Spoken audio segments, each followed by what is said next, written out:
makes me feel like a young chick. Bridget and Chris Winslow found their true love late in life. I think he's hot. I wore this for you, by the way. I know. Yeah. Bridget is 57, Chris is 65, and they met online. I don't remember the first first conversation. Yeah. You said I was the most interesting man you've ever talked with. He fell for that line. Yeah, I fell for it. No, but he was interesting. Actually, I wasn't making that up. That was 5 years ago, and now they're married living in New York City. Every time I hold his hand, I think I'm on a date. You know, it doesn't get old. They have both been married before, but finding this kind of partnership at their age has special benefits. It's about taking care of each other, getting out of your own head, Exactly. and focusing on someone else. And that's always healthier. Romantic love and attachment keep you young. Dr. Helen Fisher is a biological anthropologist. She's been studying love for 40 years. Romantic love drives up the dopamine system in the brain. With that, you get energy, focus, motivation, ecstasy, and optimism. So it's quite healthy to fall in love at any age. There's lots of health benefits to sex and romance. The sex drive, that's very good for the lungs, the heart. It's good for promoting sleep. It boosts the immune system. It's very good for the skin. It drives oxygen to the brain. And when you feel deeply attached to somebody and you're hugging and kissing and sleeping next to them, you're driving up the oxytocin system. And that can give you this sense of calm.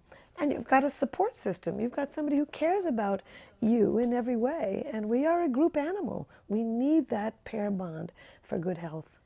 What's the word? Lip sync. Lip sync. Peggy and Richard Wallman are married. They run a matchmaking and relationship coaching business for singles, mainly 40 and older. Dating in your 40s, 50s, 60s, that sort of thing.